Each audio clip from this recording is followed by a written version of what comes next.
What happened to him? The disappearance that makes no sense. On a normal Tuesday morning in 2008, a 35-year-old man named Michael Torres left his house like he always did. He kissed his wife goodbye, told his 2 young kids he'd see them after work, and drove to his job at a construction company just outside of Columbus, Ohio. He clocked in at 7:15 a.m., worked his usual shift, and had lunch with his coworkers like he did every day. At 4:30 p.m., he clocked out, got in his truck, and drove away. He never made it home. Michael wasn't the type of person who would just disappear. He had a stable job, a wife he loved, and 2 kids who meant everything to him. He didn't have money problems. He wasn't in trouble with anyone. He didn't have a secret life or reason to run. Everything about his life looked normal, right up until the moment he vanished. His truck was found 2 days later, parked behind an abandoned warehouse about 15 miles from his job. The doors were unlocked. His wallet was on the seat. His phone was on the floor. There were no signs of a struggle. No blood. No obvious clues. It was as if he had simply parked the truck and walked away. But Michael Torres wasn't the kind of man who would walk away from his life. For the next 16 years, his family lived with the same impossible question: what happened to him? Police investigated. They looked for signs of foul play. They checked hospitals and jails. They followed leads that went nowhere. Eventually, the case went cold. Michael became just another missing person. One more name on a list of people who had disappeared without any logical explanation. Then, in 2024, everything changed. A detective who had been reviewing old missing person cases decided to take another look at Michael's file. He sent some evidence from the truck to a lab that used technology that didn't exist back in 2008. Within months, they had answers. Answers that finally made sense of a disappearance that had made no sense for 16 years. This isn't one of those stories where the pieces fall into place easily. This is a story about a disappearance so strange, so out of character, that even experienced investigators struggled to understand it. And it's also a story about how persistence and modern forensics can finally bring answers, even when a case has been cold for more than a decade and a half. Today on Shadow Files, we're going to walk through the disappearance of Michael Torres. We're going to look at why his case made no sense from the very beginning, why it stayed unsolved for so long, and how one breakthrough finally revealed what really happened after he left work that day and was never seen again. Disclaimer: before we continue, I want to be clear. We tell these stories with respect for the victims and their families. We focus on the facts and the investigation process. We will not sensationalize or dramatize violence. These are real people, and we treat their stories with the seriousness they deserve. Michael Torres was 35 years old in the spring of 2008. He lived in a modest house in a suburb of Columbus, Ohio, with his wife, Jessica, and their 2 children, a 7-year-old son named Ethan and a 4-year-old daughter named Sophia. Michael worked as a site supervisor for a construction company. He had been with the same company for 8 years and was well respected by his coworkers and bosses. People who knew Michael described him as steady, responsible, and family-oriented. He wasn't someone who took unnecessary risks or made impulsive decisions. He woke up early every morning, went to work, came home in the evening, and spent time with his kids before putting them to bed. On weekends, he often worked on projects around the house or took his family to the park. His life was stable and predictable. On the morning of April 15, 2008, Michael woke up at his usual time, had breakfast with his family, and left for work around 6:45 a.m. He kissed Jessica goodbye and told the kids he'd see them after work. Everything seemed completely normal. He arrived at the construction site on time and worked his regular shift. His coworkers later said he seemed fine that day, no signs that anything was wrong. He ate lunch with the crew, joked around like usual, and finished his work without any issues. At 4:30 p.m., he clocked out, got in his truck, and drove away. That was the last confirmed sighting of Michael Torres. When he didn't come home by 6 p.m., Jessica started to worry. She tried calling his cell phone. It rang a few times but eventually went to voicemail. She called his work and found out he had left at his normal time. By 7:30 p.m., she was driving around looking for him. She checked the route he usually took home. She called his friends. Nobody had seen him. Around 9 p.m., Jessica called the police and reported Michael as missing. Officers took the report and started checking local hospitals and jails. They put out a description of Michael and his truck to other departments. But because there were no immediate signs of foul play and Michael was an adult, the initial response was limited. The next day, Michael's truck was found parked behind an abandoned warehouse on the outskirts of town. The doors were unlocked. His wallet was sitting on the passenger seat. His phone was on the floor mat. There were no obvious signs of a struggle inside the vehicle. No blood. No damage. It looked like he had simply parked the truck and walked away. This made the case even more confusing. Why would Michael leave his truck in such a strange location?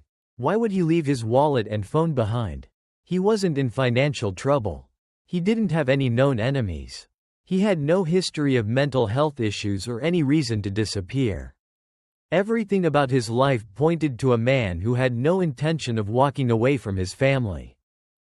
Police expanded the search. They brought in search dogs and searched the area around where the truck was found.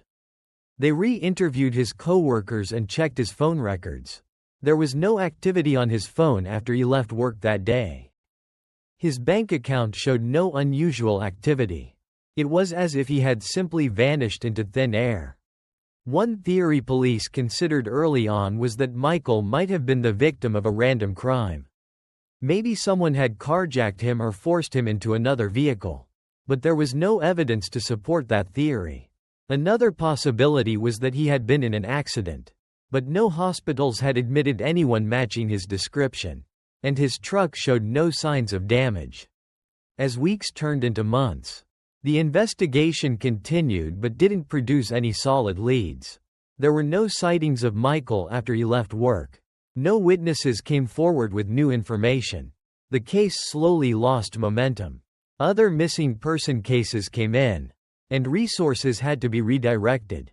By the end of 2009, Michael Torres's disappearance had gone cold. For his family, the pain was devastating. Jessica had to raise their 2 young children alone while living with the constant uncertainty of not knowing what happened to her husband. Ethan and Sophia grew up with only vague memories of their father and the constant weight of not knowing whether he was alive or dead. Every birthday, every holiday, every family event had an empty space where Michael should have been. 16 years is a long time to live without answers. Jessica never stopped hoping. She kept Michael's case in the news whenever she could. She worked with missing person organizations.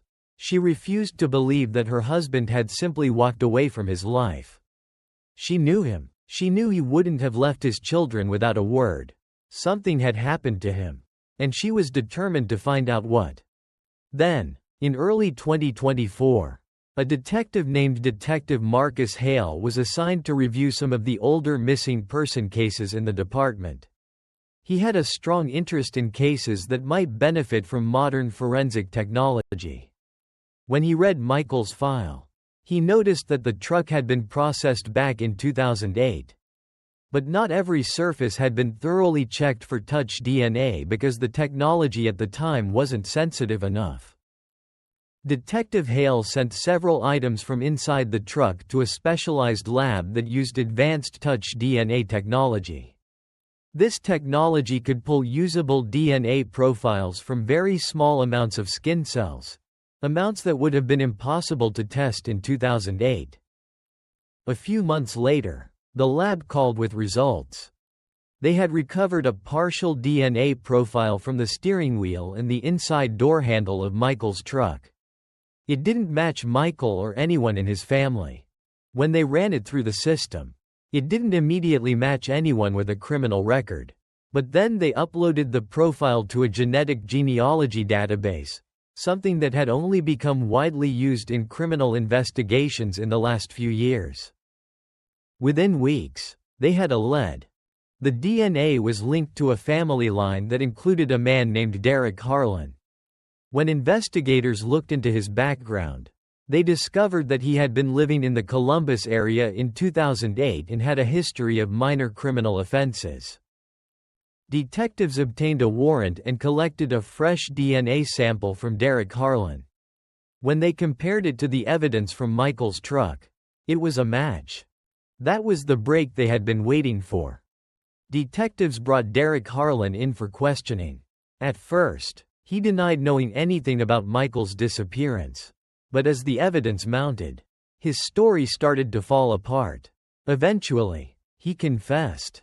He told investigators that he had been having car trouble the day Michael disappeared and had flagged him down for help. When Michael stopped to assist him, Derek forced him into his own truck at gunpoint. He said things had escalated and he had killed Michael before leaving his body in a remote area. He had taken Michael's truck and left it behind the abandoned warehouse to make it look like Michael had abandoned it himself. Using the information from his confession, investigators were able to locate Michael's remains in 2024. After 16 years, his family finally had answers about what happened to him.